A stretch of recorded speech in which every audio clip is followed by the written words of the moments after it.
après la volonté de Dieu, après tout ce que Dieu nous donne déjà, c'est le Sénégal que nous avons. Donc ça veut dire que c'est notre première richesse en fait. Après la richesse suprême, qui est le fait d'avoir Dieu quoi en soi. Voilà. Voilà. donc war na am ay moyens ay crédits spéciaux yoo xam ne Donc il doit y avoir des moyens, des crédits spéciaux kenn du ko waxtaanee ci mbedd bi. dont Et on ne va pas parler publiquement. on doit mettre ça ak képp ku munti nekk président de la République. Et on doit mettre ça, on doit affirmer ça, on doit mettre ça en place, peu importe qui est le président de la République. ay crédits spéciaux kon lii moo ñu tax a jóg ba pare ne. Alors, naka lañ koy contrôler wee. Alors c'est ça notre objectif et après on se demande comment est-ce qu'on va contrôler tout ça. ni ñu koy contrôler tamit du ci mbedd bi. Et la façon de le contrôler aussi, de contrôler tout ça, ça va pas se passer publiquement dans la rue. léegi ngir bañ ñu ne ñu comme président Kiiraay bëgg ci waxtaan ak ñun. Donc pour qu'on ne dise pas que, bon voilà, vu que le président de Kiraay ne veut pas en discuter avec nous, diir bu ñu nekkee ak moom ndaxte président Ousmane Sonko li mu waxoon mooy li ko gënaloon mooy gouvernement bi porté ko. vu qu'il ne veut pas en parler avec nous durant le temps qu'on est avec lui, parce que ce que le président Ousmane Sonko disait, c'est qu'il voulait que ce soit le gouvernement qui porte ce projet de loi, quoi. ñun dañ ko porté ndax ñàkk pexe ñun groupe parlementaire PASTEF. Nous, le groupe parlementaire de PASTEF, nous l'avons porté par obligation. septembre bi Ousmane di wax ak man daf ma ne man li ma gënal mooy gouvernement Sénégal porté ko ngir xelu askan wi bañ a ñaaw ci ne kon dafa mel ni lii mooy taxawaayu gouvernement yi ci fonds politique yi ak lii mooy taxawaay bu wute majorité parlementaire. Donc Sonko aurait voulu que ce soit le gouvernement qui le porte. Comme ça, le peuple ne se dirait pas voilà, c'est ça la position du gouvernement sur cette question. Et c'est ça la position du groupe parlementaire. Et cette position est différente de celle du gouvernement, quoi. Vous comprenez? ñun groupe parlementaire bi ñu ne amuñu taxawaay bu wute majorité parlementaire ñun groupe parlementaire bi ñu ne amuñu benn problème. Donc nous, le groupe parlementaire, nous avons dit qu'il n'y a pas de problème. Donc yéex bu amee du ci président Ousmane Sonko. Donc si les choses vont lentement, ce n'est pas de la faute du président Ousmane Sonko. yéex bu amee yéene Ousmane Sonko moom ak ki nga xam ne moo nekkoon rakkam. S'il y a des lenteurs, bon, en tout cas, les intentions du président Ousmane Sonko, lui et celui qui était son petit frère. Et d'ailleurs, je vois que ce terme, ça... Bon, en fait, ce sont ces soi-disant, peut-être opposants, ces soi-disant pro du président, ou bref, tous ces gens-là qui veulent dénigrer Ousmane Sonko, qui veulent vraiment lui faire dire des choses qu'il n'a pas dit. Et voilà. Ces gens dont Guy Marius Sagna parle, ces gens qui pensent que la politique est égale au mensonge, ce sont eux qui essaient de faire en sorte que ce terme soit vilain, quoi, soit irrespectueux. C'est quand le président Ousmane Sonko a dit « Qu'est-il arrivé à notre petit frère Bassirou Diomaye Diakhar Faye ?» Ce n'était pas méchant. Ce n'était absolument pas méchant, ce n'était pas rabaissant, comme veulent le faire croire certains. Mais c'était plutôt très affectueux. Ils vont dire que non, vu que c'est un président, les questions affectueuses, donc on met ça de côté. D'accord, peut-être bien. Mais avant d'être président, il est être humain et il est toujours être humain. Et bon, c'est un mbok des Sénégalais, c'est le premier des Sénégalais, mais quand même c'est notre mbok. Aujourd'hui, moi, en parlant de lui comme un être humain, pas comme une institution, je peux l'appeler mon grand frère. Par exemple, parce que je sais qu'il n'est pas peut-être assez âgé pour avoir un fils de mon âge. Il est plus âgé que moi de 9 ans.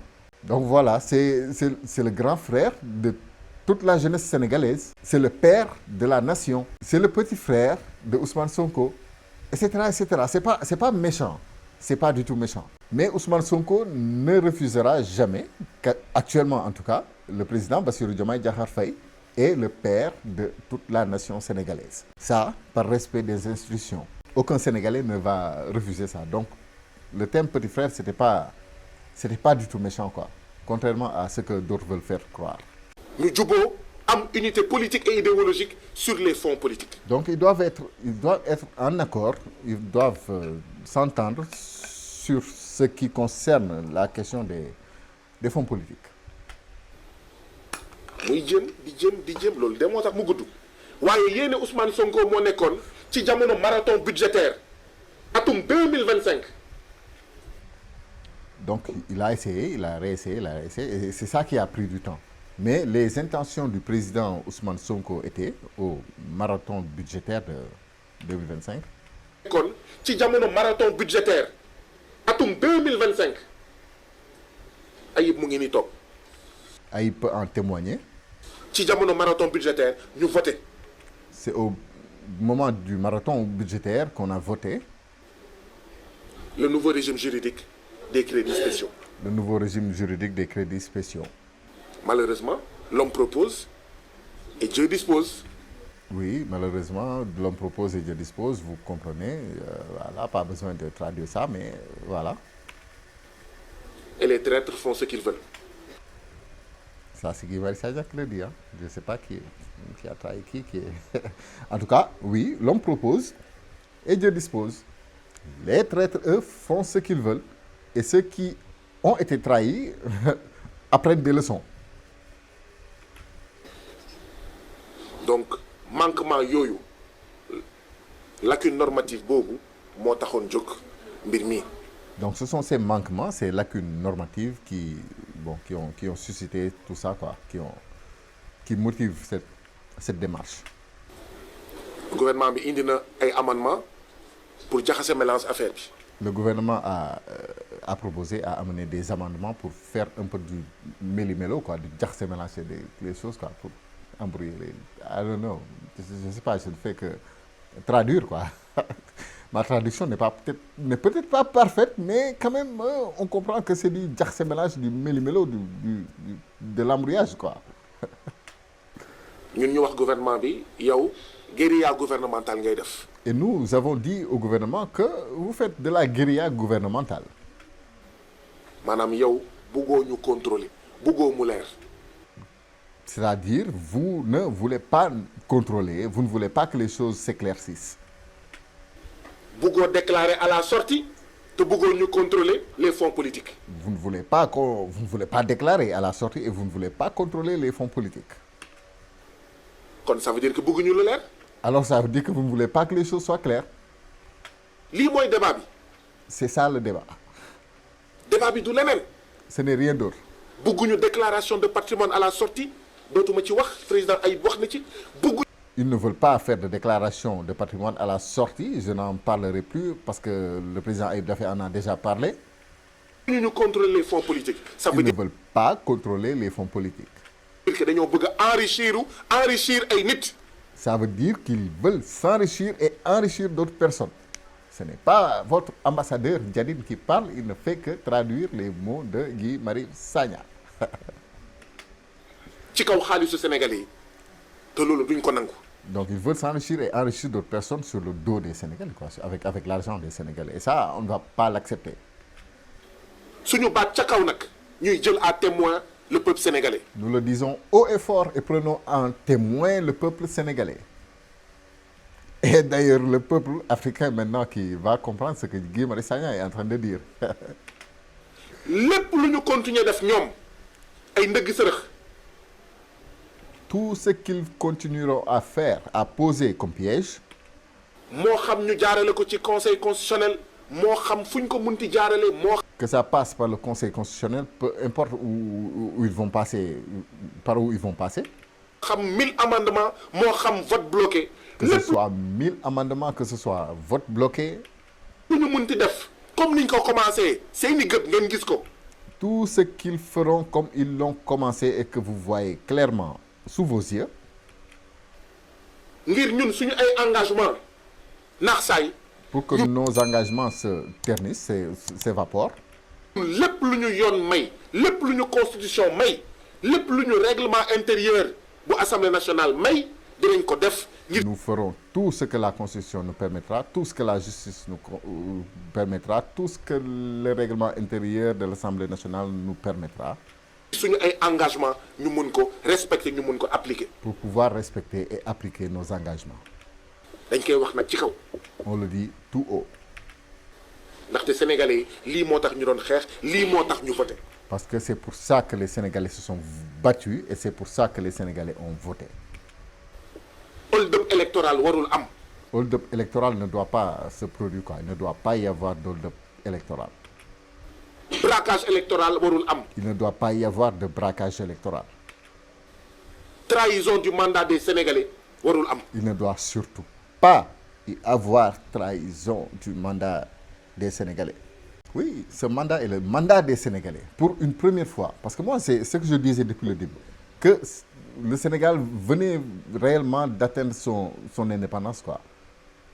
J'étais tellement dans le noir, je ne voyais absolument rien de ce qui vraiment quoi.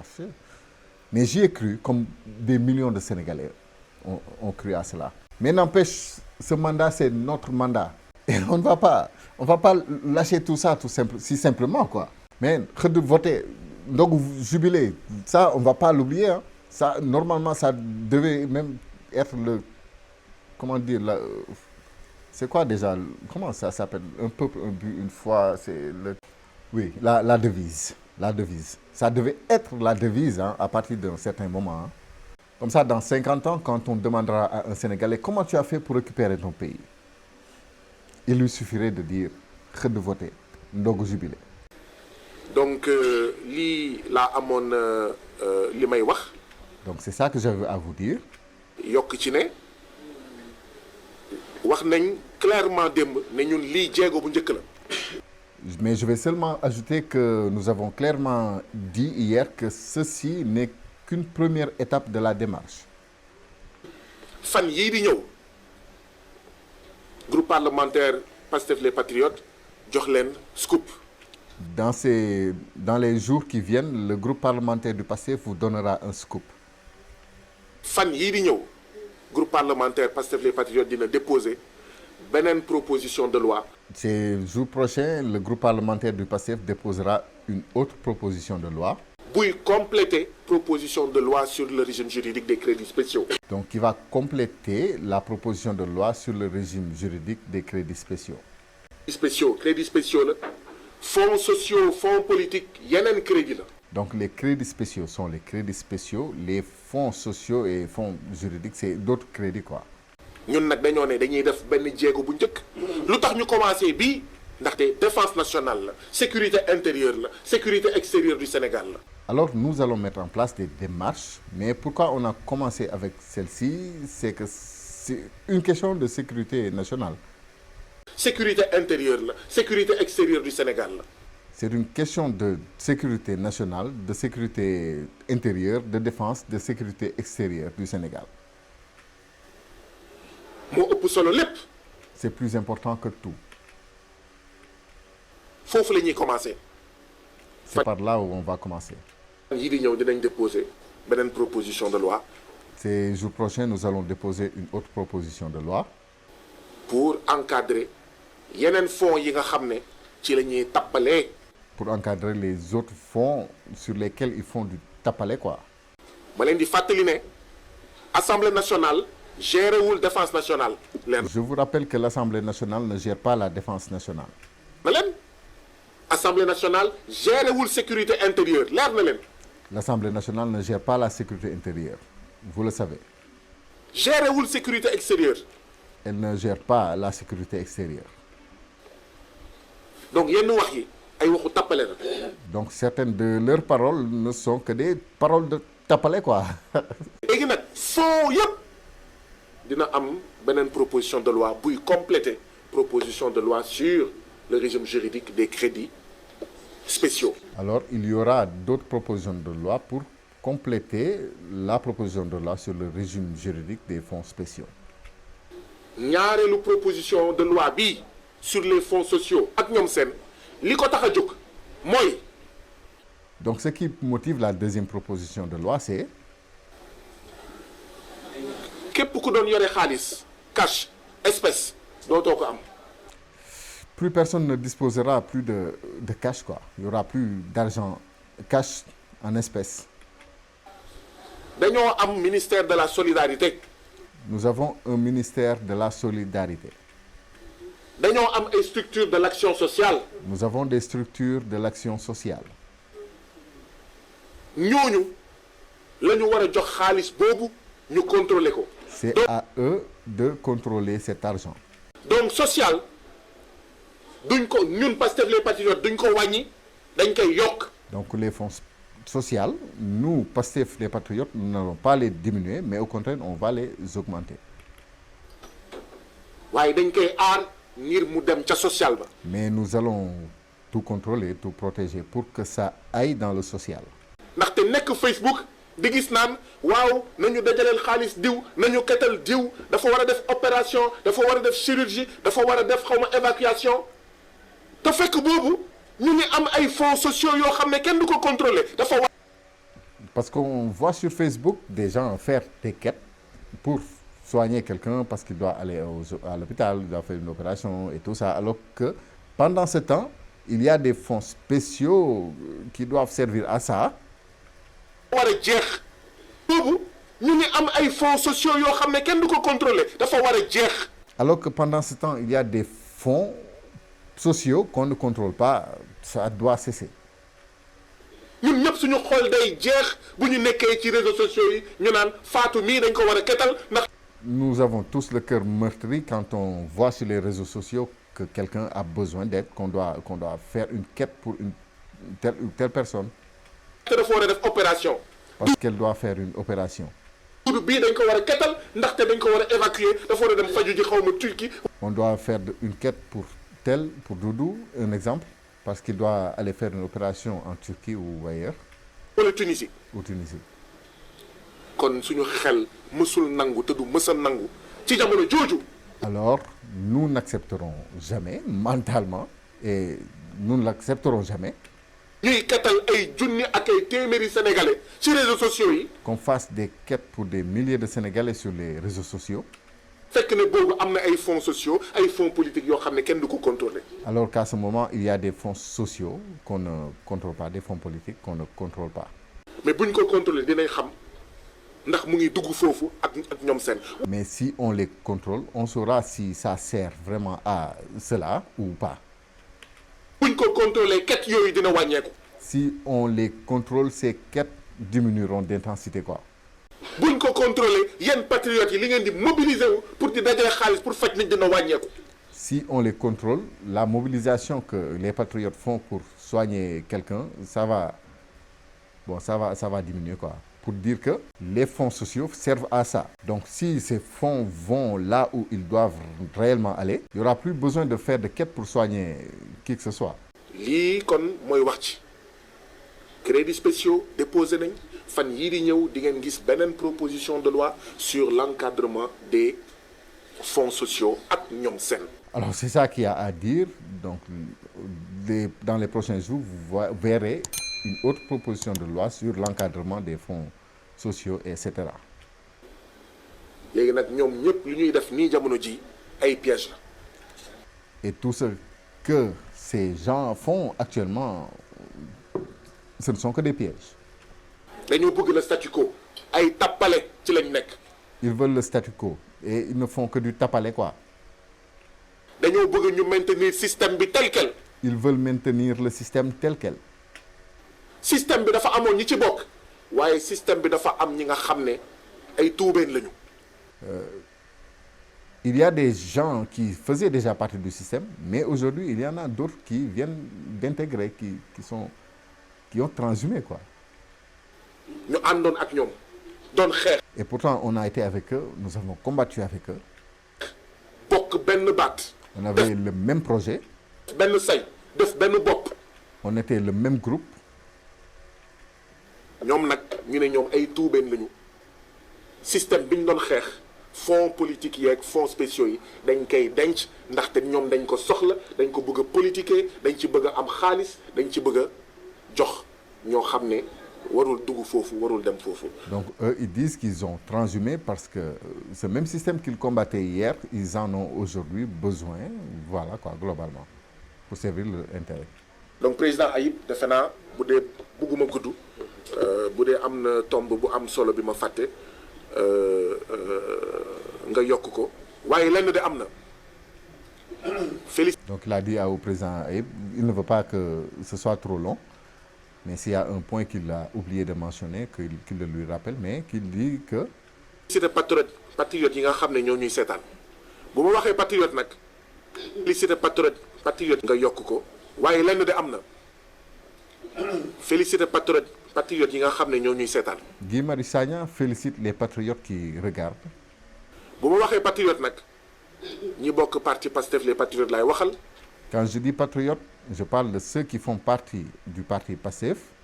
waaye ñi ci ëpp mooy ñi nga xam ne bokkuñu parti Pastef les patriotes. Mais la majorité, ce sont ceux qui ne font pas partie du parti Pastef. te doon xeex ngir beneen Sénégal. Mais qui se sont battus pour un autre Sénégal. 1960 ak léegi guleet Assemblée nationale commission muy am waxtaan sur les fonds politiques guleet. Goulette, quand vous entendez un Sénégalais dire goulette, ça veut dire que c'est vraiment the very first time, quoi. La toute première fois que la chose qu'on va dire après goulette s'est produit dans l'histoire. Donc goulette que l'Assemblée nationale parle de, bon, qu'il y ait débat sur les fonds spéciaux depuis 1960. li leen tiital nag mooy guleet mu nar a am plénière sur les fonds politiques. Et ce qui leur fait encore plus peur, c'est que pour une première fois, il va y avoir plénière sur les fonds politiques. lépp lu ñu mën dinañ ko def moo tax lan la gouvernement bi wax ne démb. Tout ce qu'ils pourront faire contre ça, ils vont le faire. C'est pourquoi ce que le gouvernement a dit hier. démb bind nañ bureau bi bind nañ commission bi ne leen lii ngeen di waxtaanee nii jëm ci fonds politique yi. Ils ont écrit au bureau et à la commission.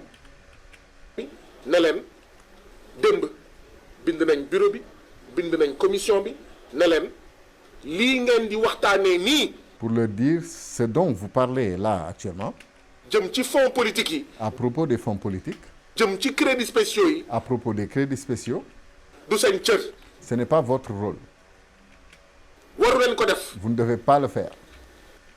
te bu ngeen ko defee dina am fu ñu dem. Et si vous le faites, on va avoir des rencontres ailleurs, quoi. Il y aura peut-être la justice ou bien, I don't know, mais ils vont se rencontrer ailleurs, c'est pas précisé.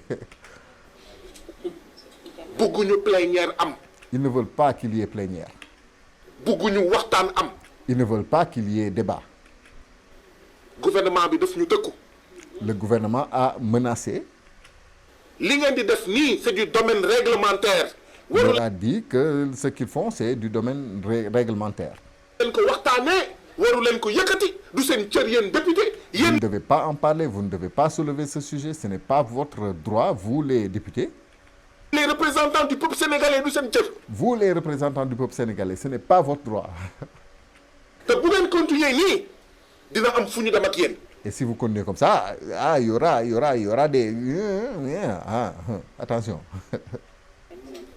dinañ dem wuti wallu fi ñu demee woon wuti wallu. On ira chercher de l'aide là où on est allé chercher de l'aide. ñu ngi leen di xaar nag. Et nous les attendons. di am yaakaar ne duñ ci wéet di ngeen nekk ak ñun.